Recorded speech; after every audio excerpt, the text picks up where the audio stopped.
الحمدللہ رب العالمین والصلاة والسلام علی رسولہ محمد وآلہ واصحابہ اجمعین اما بعد فاعوذ باللہ من الشیطان الرجیم بسم اللہ الرحمن الرحیم الحمدللہ الذی خلق السماوات والارض وجعل الظلمات والنور ثم الذین کفروا بربهم یعدلون۔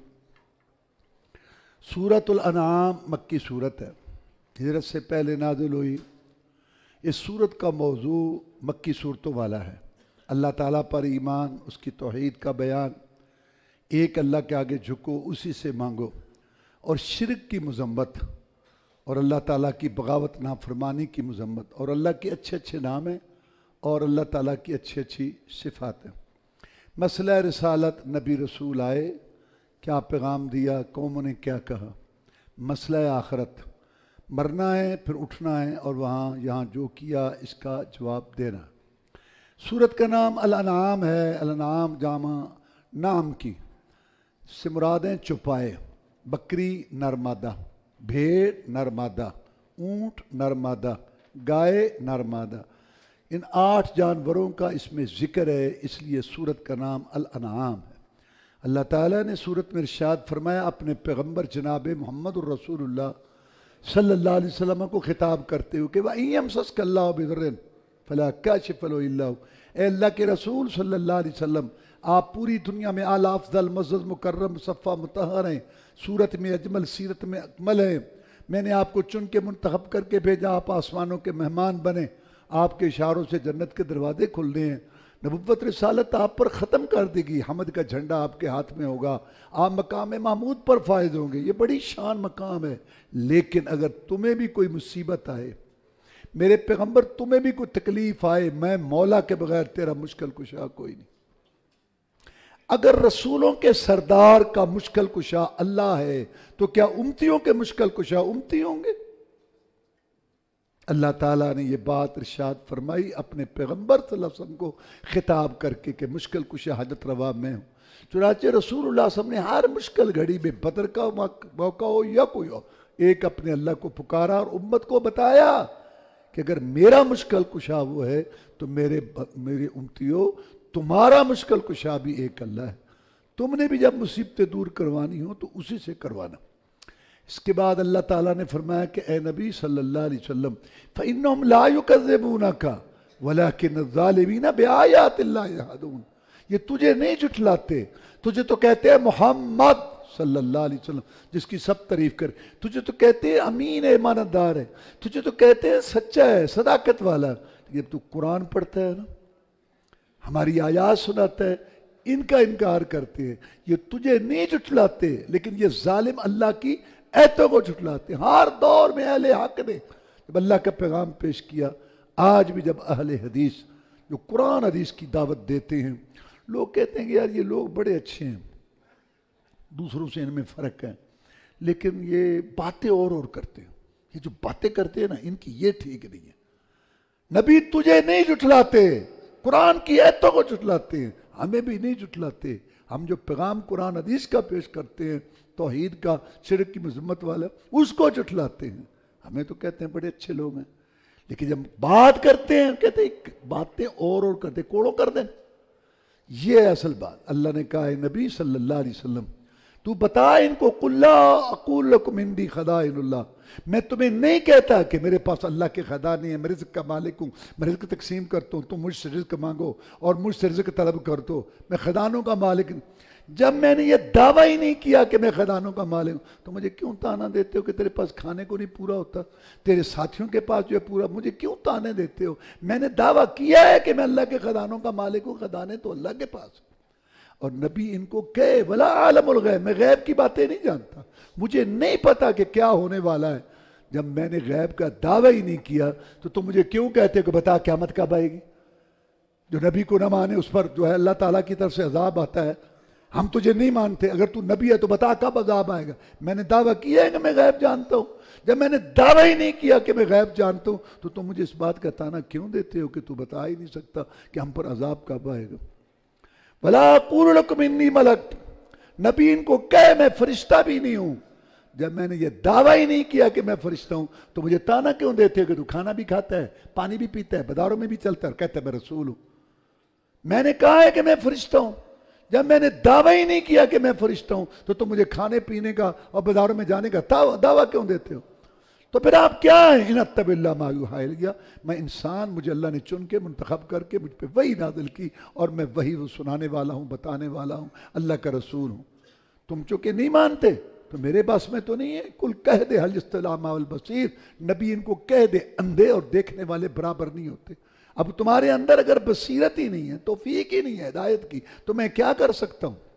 اس کے بعد اللہ نے ابراہیم علیہ السلام کا تذکرہ کیا کہ انہوں نے اپنے باپ آذر کو کہا یہ کیا ہے مورتیاں ڈھانچے جن کو تم نے یہ مشکل کشا حاجت روا بنایا ہوا ہے، آپ بھی غلط ہیں، آپ کی قوم بھی غلط ہے۔ پھر اللہ کہتے ہیں کہ ہم نے ابراہیم علیہ السلام کو دلائل سکھائے۔ بابل شہر عراق کا اس کے رہنے والے تھے ابراہیم علیہ السلام، اور وہاں کے لوگ ستارہ پرست تھے، ستاروں پر ایمان رکھتے تھے۔ فلاں ستارہ گردش میں آتا ہے، زمین پر یہ حالات ہوتے ہیں، ہر آدمی کا ایک ستارہ ہے، اور زمین کے اوپر جو ہے نا یہ جو تصرفات حالات ہوتے ہیں، زلزلے، جنگیں وغیرہ، کچھ آلیاں آندیاں، ان کے بھی ایک ستارے ہیں۔ وہ ستارے حرکت میں آتے ہیں تو یہ ساری چیزیں ہوتی ہیں، ہر آدمی کا ایک ستارہ ہے۔ یہ ان کا عقیدہ تھا۔ افسوس آج مسلمانوں میں بھی یہ ستارہ پرستی، نجوم پرستی اور یہ سارا یہ شرک اور کفر ہے۔ تو چونکہ وہ ستارہ پرست تھے اس لیے اللہ نے ابراہیم علیہ السلام کو دلائل سکھائے، ان کے لیے، ان کو سمجھانے کے لیے۔ اسی طرح ستارہ نکلا، ابراہیم علیہ السلام کہنے لگے ہاں رب ہے، بڑا چمک رہا ہے، رب ہے، رب ہے، ہاں رب ہے۔ پتہ تھا جب ابھی غروب ہوگا میں ان کو پھر پوچھوں گا، غروب ہوگا، اوہ رب تو گیا، وہ تمہارا رب۔ پھر جو ہے اس کے بعد جو ہے وہ چاند نکلا، ہاں یہ رب ہے، ہاں بڑا چمک رہا ہے، پتہ ہے ابھی میں ان کو، جب وہ غروب وہ رب گیا۔ اور پھر سورج نکلا، کہا ہاں یہ بڑا رب ہے۔ اور پھر جب وہ بھی گیا تو کہا ہاں اب بتاؤ میں ان سے بری ہوں، انی وجہت وجہ الذی فطر السماوات والارض حنیفا وما انا من المشرکین، میں نے تو اپنا چہرہ سپرد کر دیا پیدا کرنے والے زمین و آسمان کے لیے، حنیفا یک طرفہ، اسی کی طرف جاتا ہوں، دیتا ہوں، اسی کے لیے جوڑتا ہوں، اسی کے لیے توڑتا ہوں، اسی سے ڈرتا ہوں اور اسی سے مانگتا ہوں، اور میں ان کی عبادت نہیں کرتا جن کی تم کرتے ہو، میں مشرک نہیں ہوں۔ اور پھر کہا کیف اخاف ما اشرکتم، کیسے میں ڈروں ان سے جن کو تم نے اللہ کے ساتھ شریک بنا رکھا، میں نہیں ڈرتا ان سے، معبودوں سے، مشکل کشاؤں، حاجت رواؤں جو تم نے بنا رکھے ہیں۔ ولا تخافون ما اشرکتم باللہ، اور تم نہیں ڈرتے اللہ کے ساتھ شرک کرنے سے، میں کیوں ڈروں ان سے؟ فَأَيُّ الْفَرِيقَيْنِ حَقُّ بِالْأَمْنِ إِن كُنتُمْ تَعْلَمُونَ، امن میں سکون میں کون ہے؟ الذین آمنوا ولم یلبسوا ایمانہم بظلم اولئک لهم الامن وهم مہتدون، جو ایمان لائے اور ایمان کے ساتھ ذرہ برابر بھی ظلم نہیں ملایا، ان کے لیے امن ہے اور یہ ہدایت یافتہ ہیں۔ صحابہ کرام رضوان اللہ علیہ مجمعین اس آیت کے آنے پہ پریشان ہو گئے۔ انہوں نے ظلم کا عام معنی سمجھا، ظلم عربی کا لفظ ہے، اس کا معنی ہے وضع الشیء فی غیر محلہ، کوئی بات نامناسب کسی کو کر دینی، کسی کا حق کسی کو دینا، کسی کا حق لے لینا، یہ ظلم ہے۔ انہوں نے یہ سمجھا بھئی یہ تو کچھ نہ کچھ ہر ایک سے ہو جاتا ہے۔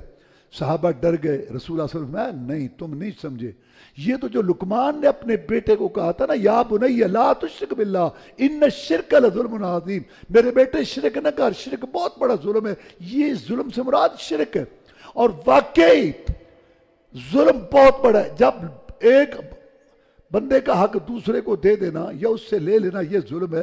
جب مخلوق بندوں، بے بسوں، بے کسوں، مجبوروں، فقیروں، کنگلوں، کلاشوں، محتاجوں، ان کا اللہ تبارک و تعالیٰ کا حق جب تم ان کو دے دو گے تو یہ بہت بڑا ظلم ہے۔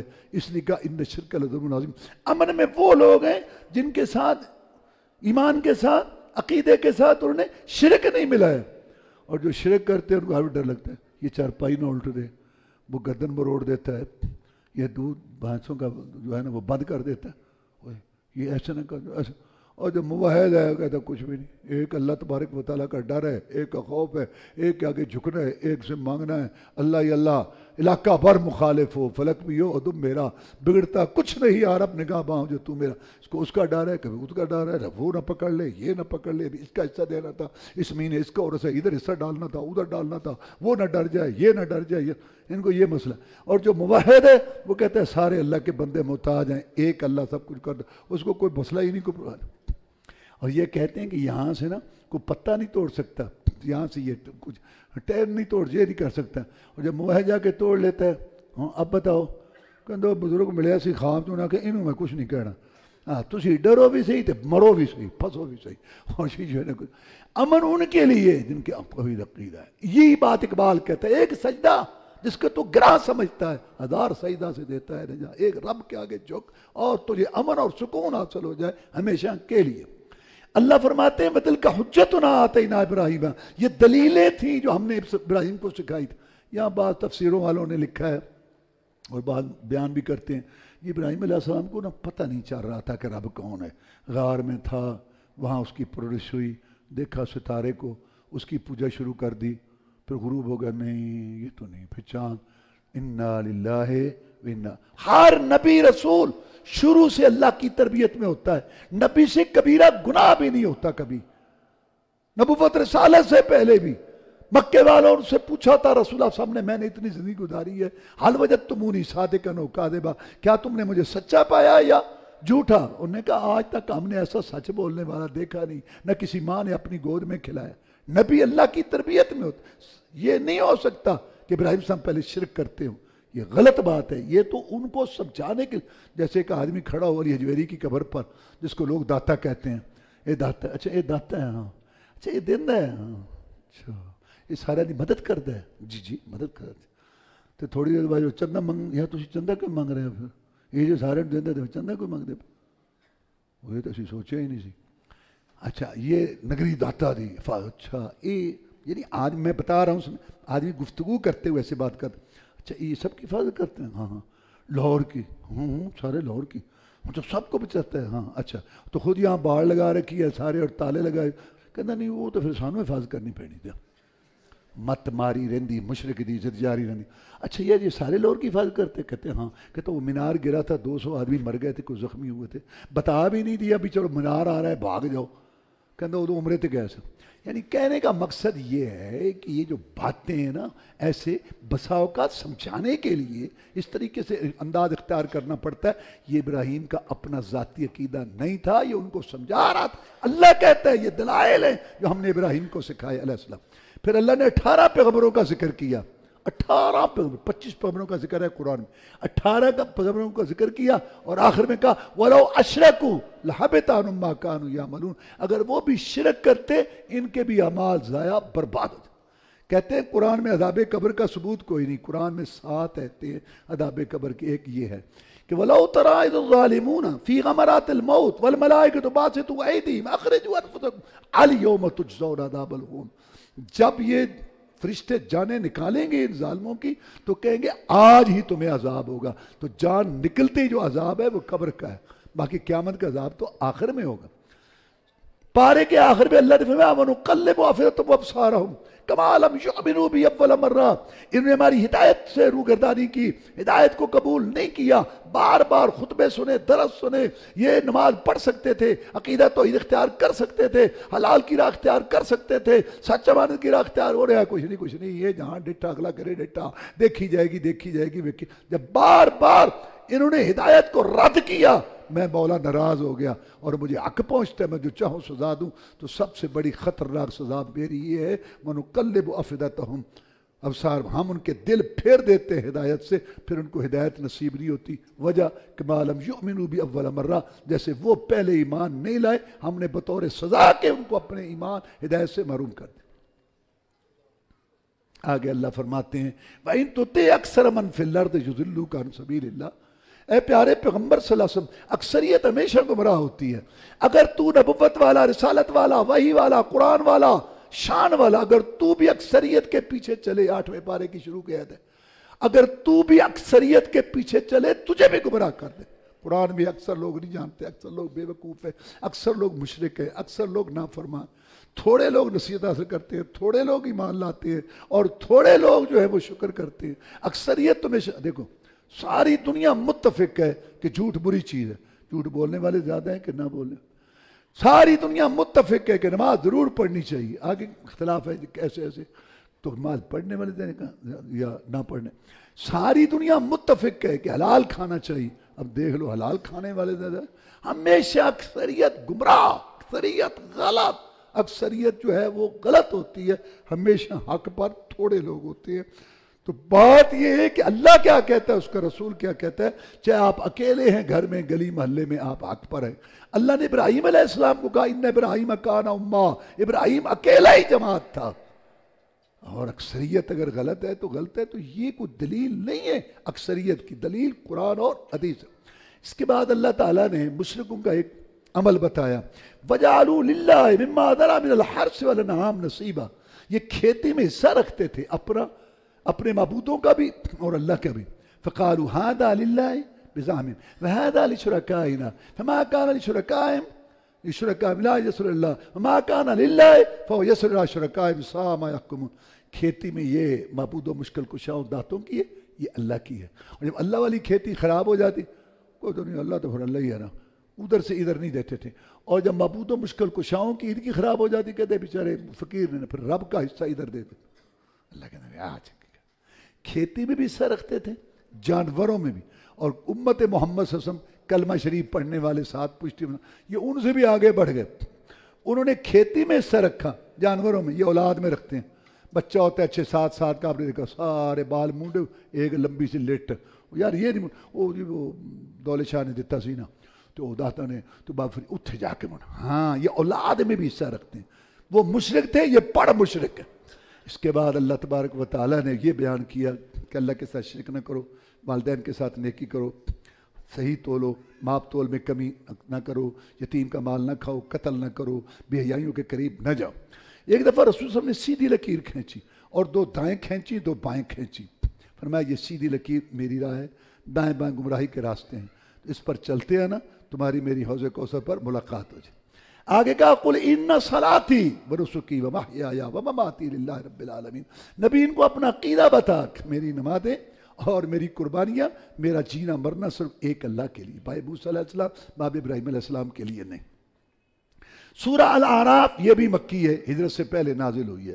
پورے قرآن میں 2 گروہوں کا ذکر ہے، جنت والے، جہنم والے، لیکن اس صورت میں تیسرے کا بھی ذکر ہے۔ کون؟ اعراف، جن کا پلڑا نیکیوں والا بھاری ہو جائے گا وہ جنت والے، اور جن کا پلڑا گناہوں والا بھاری ہو جائے گا وہ جہنم والے، اور جن کے پلڑے برابر ہو جائیں گے وہ اعراف۔ اعراف ایک دیوار ہے جنت اور جہنم کے درمیان۔ شروع میں اعراف یہاں ہوں گے جن کی نیکیاں اور برائیاں برابر ہوں گی، بعد میں یہ بھی جنت میں چلے جائیں گے۔ چونکہ اس تیسرے گروہ کا ذکر ہے سورہ اعراف میں، اس لیے سورت کا نام اعراف۔ اللہ فرماتے ہیں اتبعوا ما انزل الیکم من ربکم ولا تتبعوا من دونی اولیاء، پیروی کرو، پیچھے لگو اس چیز کی جو تمہارے رب کی طرف سے آئے، لیکن ہمیشہ اللہ کی بات کے مقابلہ میں، اللہ کی طرف سے آنے والی بات کھری سچی کے مقابلہ میں لوگوں نے باپ دادا سرداروں وڈیروں کا نعرہ لگا۔ نوح علیہ السلام کی قوم نے کہا ہمارے بڑے، ابراہیم صاحب نے کہا قوم نے کہا ہم باپ دادا کے پیچھے چلیں گے، یہودیوں عیسائیوں نے کہا ہمارے مولوی جو پیشوا مذاہب بس یہ جو حلال حرام کریں گے۔ مکے والوں کو جب کہا گیا وَإِذَا قِيلَ اتَّبِعُوا مَا أَنزَلَ اللَّهُ قَالُوا بَل نَتَّبِعُ مَا أَلْفَيْنَا عَلَيْهِ آبَاءَنَا، جب ان کو کہا گیا کہ ایک اللہ کی طرف سے آنے والی بات کے پیچھے لگو تو انہوں نے کہا ہم تو اس کے پیچھے لگیں گے جو ہم نے ہمارے باپ دادا نے۔ آج بھی اگر لوگوں کو قرآن حدیث بتاؤ تو کہتے ہیں ہم باپ دادا کے پیچھے چلیں گے۔ سارا مسئلہ ہی یہ ہے، اللہ فرماتا ہے کہ اس چیز کے پیچھے لگو جو اللہ کی طرف سے آئی۔ اللہ کی طرف سے کیا آئی؟ قرآن ہے، اور اس کا بیان حدیث، رسول وسلم کی حدیث سنت بھی اللہ تعالیٰ کی طرف سے آئی۔ اس کے بعد اللہ نے آدم علیہ السلام اور ابلیس لعنت اللہ علیہ کا قصہ بیان کیا کہ جنت کے اندر اس نے وسع ڈالا ان کے دلوں میں، ان کے رورانی لباس اتر گئے، دانا کھا لیا۔ شیطان نے کہا اے آدم، اتنا بڑا رب، اتنی بڑی جنت، اگر اس درخت کو بھی حلال کر دیتا تو تیرے لیے کوئی اللہ کے خزانوں میں کوئی کمی تھی؟ تیرے لیے حلال کر دیتا تو۔ اصل بات یہ ہے کہ اس درخت کے پھل میں یہ تاثیر ہے، جو کھا لیتا ہے نا وہ ہمیشہ ہمیشہ کے لیے جنت کا باشندہ ہو جاتا ہے، اور اللہ کا کوئی پروگرام نہیں ہے تجھے جہاں رکھنے کا، باقی تیری مرضی۔ اور ساتھ قسم اٹھا دی، یہاں بابا پھنس گیا، کیونکہ قسم اٹھا کے کبھی جھوٹ نہیں بولا تھا کسی نے، یہ پہلا موقع تھا، یہاں بابا پھنسا قسم۔ آج کل لوگ بڑے تیز بڑے چکرنا، ایسے فراڈ ہو جاتا ہے، ایسے فراڈ ہو جاتا ہے، پھر بھی کروڑوں میں لٹتے ہیں۔ اور جب ان کو کہا جاتا ہے، اس کا قریبی کو دوست کے اندر، او تیری عقل گھاس چرن گئی سی، ایڈا دھوکھا کروا بیٹھا۔ وہ ٹھنڈا صاحب پار کے اندر یار قسمیں بڑیاں چکدا سی، آج بھی لوگ قسم میں پھنستے ہیں تو بابا اس وقت پھنس گیا. میں کہنا یہ چاہتا ہوں چٹپٹ نہیں بابے نے دانا کھا لیا تھا, غلط فہمی سے پھنسا. اس کا نتیجہ نکلا کہاں؟ جنت میں, امن سکون والی جگہ میں رونا دھونا شروع ہو گیا. بابا بھی ننگا ہو گیا, ہماری ماں بھی ننگی ہو گئی. اور قرآن کہتا ہے یخصفان علیہم من ورق الجنہ, جنت کے درختوں کے پتے وہ اتار کے اپنی شرمگاہوں کو ڈھانپتے تھے. یہ منظر ہو دنیا, جنت امن سکون کی جگہ, وہاں اگر غلط فہمی سے نافرمانی ہو تو نتیجہ نکل آیا. اور دنیا تو ہے ہی مصیبتوں کا گھر. صبح نافرمانی, شام کو, رات کو نافرمانی, دن کو نافرمانیاں, کھانے پینے کی نافرمانیاں, دیکھنے کی نافرمانیاں, سننے کی نافرمانیاں, بولنے کی نافرمانیاں, مال کمانے خرچ کرنے کی نافرمانیاں, نماز کی نافرمانیاں, اور بیوی بچوں کی نافرمانیاں. 20 سال 30 سال 40 سال 50 بریک ہی نہیں لگ رہی, اور پھر کہیں کہ سکون ہو ہمارے گھروں میں. اس سے بڑی حماقت کوئی نہیں. اگر جنت میں نافرمانی کا نتیجہ نکل سکتا ہے کہ سکون والی جگہ رونے دھونے کا گھر بن گئی, نورانی لباس اتر گئے, تو یہاں نہیں نکل سکتا. اور یہاں سے یہ بھی بات ثابت ہوئی کہ آدم میں اور حوا میں شرم حیا تھی. دونوں میاں بیوی تھے. میاں بیوی کا کیا پردہ, خامن شرماتا تھا بیوی سے, بیوی شرماتا, اور وہ جو شرم حیا تھی فطرت میں وہ اولاد آدم سے نکل گئی, بے حیا اور شرمندہ ہو. اللہ کہتے ہیں کہ کیوں اس نے پاپڑ بیلے تھے؟ لیبتیہما سوآتہما, وہ ننگا کرانا چاہتا تھا. وہ ان کی شرمگاہیں ننگا, قرآن کہتا ہے شرمگاہیں ننگا کرانا چاہتا تھا. وہ آج بھی کوئی دشمنی کرے نا کسی سے, کہنا میں تو ننگا کروں گا, میں تیری شلوار لاؤں گا, میں تیری چادر ترکاں گا اتنے, اور کردے بھی نہیں. اللہ تعالیٰ معاف فرمائے. تو شیطان نے کہا میں تمہیں ننگا کرا کے جان نکلوں, اور اس نے ایسے کیا. تو یہ جو آج کل تنگ لباس ہیں, بریک لباس ہیں, مخلوط لباس ہیں, ادھورے لباس ہیں, یہ جو تعلیم میں اور یہ جو مختلف سروس میں نظام ہے, یہ سارا بازار بھرا پڑا ہے بے حیا گندے لچر لباسوں سے. یہ سب شیطانی ایجنڈا ہے. حکومت, کمپنیاں, مارکیٹیں, لوگ شیطانی ایجنڈا چلا رہی ہیں. یبتیہما سوآتہما, لباس پہنے ہوئے اور ننگے ہیں, مردوں کے سامنے عورتیں ننگی, عورتوں کے سامنے مرد, ٹیٹ لباس, سارا کچھ نظر آ رہا ہے. اور سارے بغیرت بن کے جاؤ شادی حالوں میں دیکھو ان کا عشر. یہ سب شیطانی ایجنڈا ہے. یبتیہما سوآت, وہ ان کی شرمگاہیں نمایاں کرنا چاہتا ہے. یہ شیطانی ایجنڈا ہے جس پر حکومت بھی چل رہی ہے, کمپنیاں بھی چل رہی ہیں. سارے علاقے بازار میں جاؤ, لڑکی کا صحیح لباس کوئی نہیں ملتا. کیسا ملک ہے پاکستان کا, مطلب کیا, لا الہ الا اللہ. اس کے بعد وہ اعراف اور جنتیوں جنمیوں کا تذکرہ ہے. اور اس کے بعد اللہ نے نبیوں اور رسولوں کے تذکرے کیے. لقد ارسلنا نوحا الی قومه فقال یا قوم اعبدوا اللہ ما لکم من اله غیرہ. ہم نے نوح علیہ السلام کو بھیجا کہ لوگوں کو بتاؤ کہ ایک اللہ کی عبادت کرو, دوسرے کی نہ کرو. ایک اللہ کے آگے جھکو, دوسرے کے آگے نہ جھکو. انہوں نے کہا تو کھلی گمراہی میں ہے. کتنا حوصلہ ہے. لیس بی دلالۃ, میری قوم میں گمراہ نہیں ہوں, ولکنی رسول من رب, میں رسول ہوں. وَإِلَىٰ ثَمُودَ أَخَاهُمْ صَالِحًا قَالَ يَا قَوْمِ اعْبُدُوا اللَّهَ مَا لَكُم مِّنْ إِلَٰهٍ غَيْرُهُ. قوم سمود کی طرف صالح علیہ السلام کو بھیجا. انہوں نے بھی یہی بات کہی کہ ایک اللہ کی عبادت کرو, دوسرے کی نہ کرو. سارے نبی اور رسولوں کی یہی تعلیم ہے کہ اللہ کے آگے جھکو, دوسرے کے آگے نہ. انہوں نے کہا تو ہمیں بے وقوف لگتا ہے. انہوں نے کہا لیس بی سفاہۃ, میں بے وقوف نہیں ہوں, ولکنی رسول, میں رسول ہوں اور میں تمہارا خیر خواہ ہوں. کیا حوصلہ ہے پیغمبر کا. اگر آج کوئی دین پر چلنے میں, توحید پہ چلنے میں, شرک چھوڑنے میں, قبر پرستی چھوڑنے میں کوئی تانا دیتا ہے, برا بلا کہتا ہے, وہابی کہتا ہے, لامذہب کہتا ہے, فلاں کہتا ہے, برداشت کرو اللہ کے لیے. تو سوچ بھی نہیں سکتا کہ اللہ تیری کتنی عزت کرے گا قیامت کے لیے. تانے برداشت کر اللہ کے لیے. توحید تو یہ ہے کہ خدا حشر میں کہہ دے یہ بندہ تو عالم سے خفا میرے لیے. وَإِلَىٰ مَدْيَنَ أَخَاهُمْ شُعَيْبًا قَالَ يَا قَوْمِ اعْبُدُوا اللَّهَ مَا لَكُم مِّنْ إِلَٰهٍ غَيْرُهُ. محل مدین کی طرح شعیب علیہ السلام کو بھیجا. انہوں نے بھی یہی بات کہی اور انہوں نے کہا پورا تول کرو, ماپ میں کوئی کمی نہ کرو. اللہ تبارک و تعالیٰ فرماتے ہیں انہوں نے بھی نافرمانی کی. اس کے بعد اللہ نے یہ فرمایا وَلَوْ أَنَّ أَهْلَ الْقُرَىٰ آمَنُوا وَاتَّقَوْا لَفَتَحْنَا عَلَيْهِمْ بَرَكَاتٍ مِّنَ السَّمَاءِ وَالْأَرْضِ. اگر یہ بستیوں والے, ملکوں والے ایمان لاتے, اللہ سے ڈرتے, ہم ان کے اوپر زمین و آسمان کی خیر برکات اڈیل دیتے. ولیکن کذبوا, انہیں جھٹلایا, ہم نے ان کو پکڑ لیا, ان کی معیشت تنگ کر دی, مہنگائی کر دی, بدامنی کر دی ان کے اوپر. افامن اہل القریٰ ان یأتیہم بأسنا بیاتا وہم نائمون. اللہ کہتا ہے مجھ سے ڈرو, ہو سکتا ہے سوتے ہوئے میں تمہیں عذاب بھیج دوں. افامن اہل القریٰ ان یأتیہم بأسنا وہم جلادون. یا تم درمیان دن کے وقت کھیل رہے ہو اور تم پر عذاب آ جائے, اللہ سے ڈرو. اس کے بعد اللہ نے موسیٰ علیہ السلام کا ذکر کیا کہ جب فرعون کو جا کے واز کیا, کہا تیرے پاس کوئی دلیل بھی ہے, لاٹھی پھینکی. سامنے اچھا یہ تو جادوگر ہے، ہم مقابلہ کرتے ہیں، سارے جادوگر اکٹھے کیے، جادوگر آ گئے، ہمارے لیے کوئی اجرت ہوگی، انعام ہوگا اگر ہم غالب آئے؟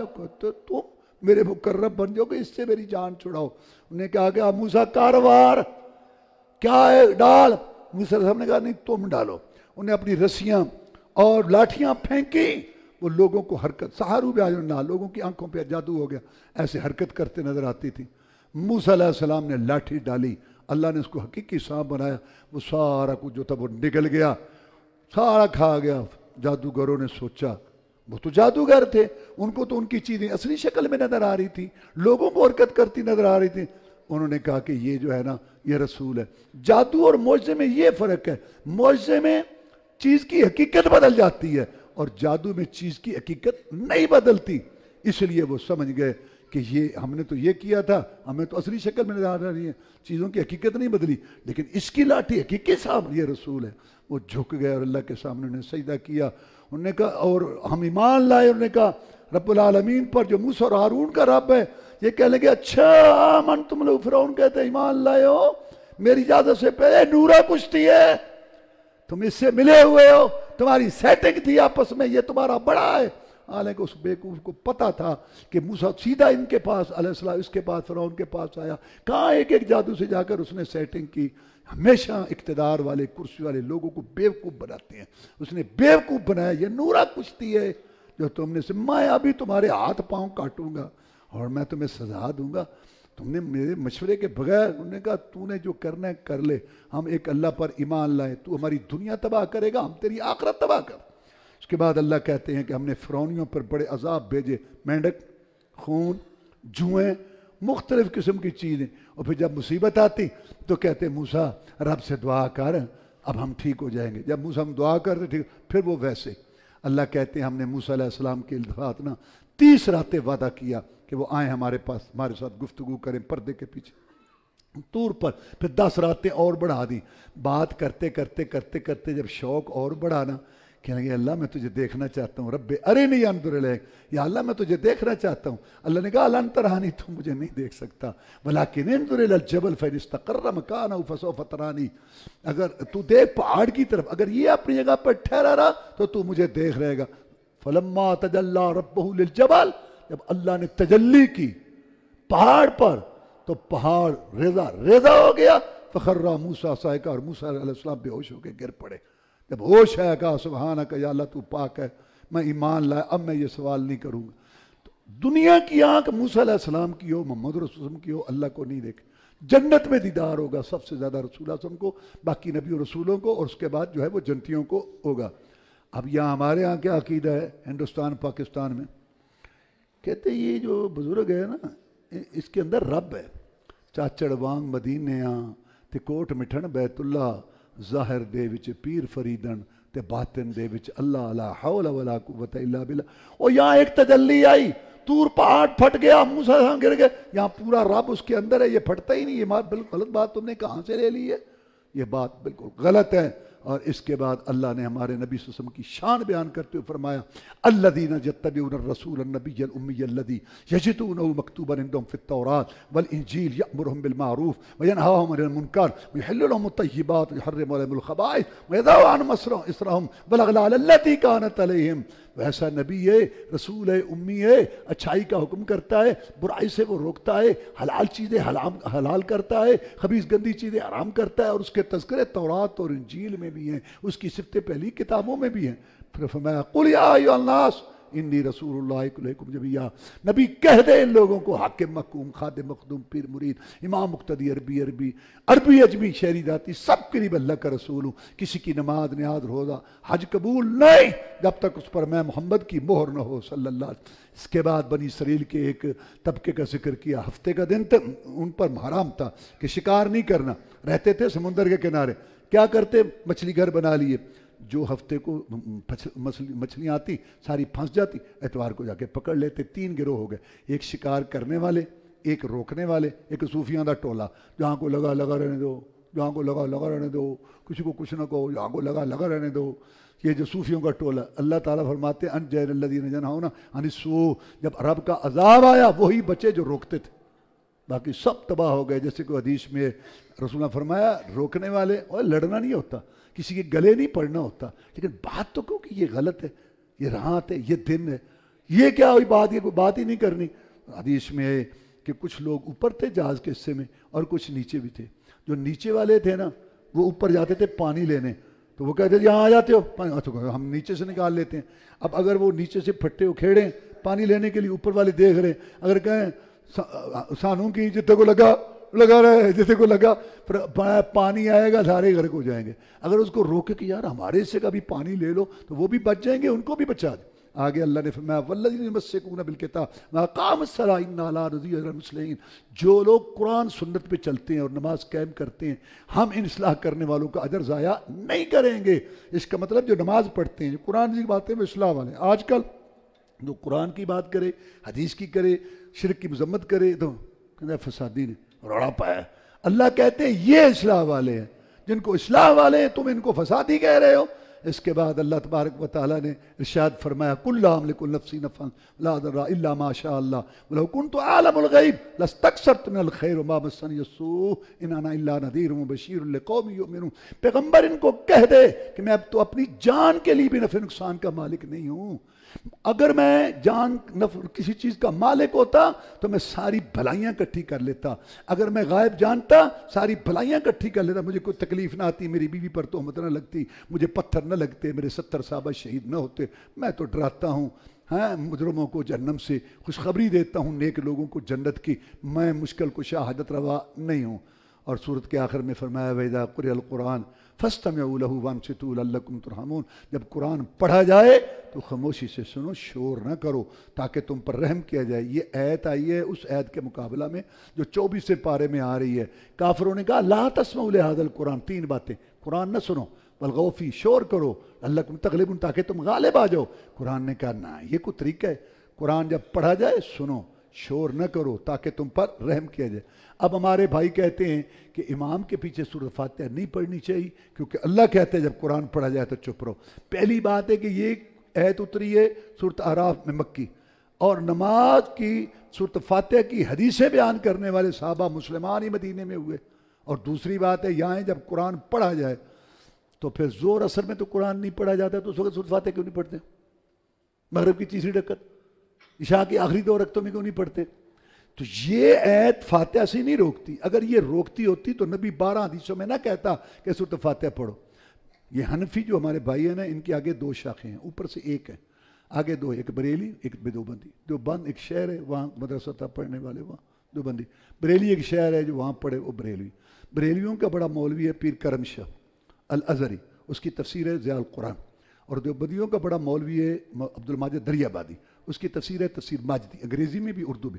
دونوں بزرگوں نے یہاں لکھا ہے کہ وَإِذَا قُرِئَ الْقُرْآنُ فَاسْتَمِعُوا لَهُ, جب قرآن پڑھا جائے تو سنو خاموش. یہ آیت کافروں کے جواب میں نازل ہوئی تھی, وہ کہتے تھے شور کرو. یہ دونوں بزرگوں نے لکھا ہے, بریلوی عالم نے بھی دیوبندی نے بھی. آگے انہوں نے کہا کہ ہمارے حنفیوں نے اس سے یہ بات نکالی ہے, انہوں نے نکالی ہے کہ امام کے پیچھے سورۃ فاتحہ نہیں پڑھنی. حالانکہ صحیح حدیث سے ان میں فاتحہ کا ذکر ہے, امام کے پیچھے کا ذکر ہے, نبی نے پڑھنے کا حکم دیا ہے, اور یہ آیت نبی پر نازل ہوئی تھی, وہ زیادہ جان. اس کے مقابلہ میں کوئی صحیح حدیث نہیں, کوئی صحیح حدیث نہیں. 30 سال سے کہہ رہا ہوں لاہور میں کوئی صحیح حدیث نہیں. جاؤ تحقیق کرو جس میں فاتحہ کا ذکر ہو, امام کے پیچھے کا ذکر ہو, اور نبی نے پڑھنے سے روکو. آگے ہر ایک کی مرضی. وآخر دعوانا الحمدللہ رب العالمین.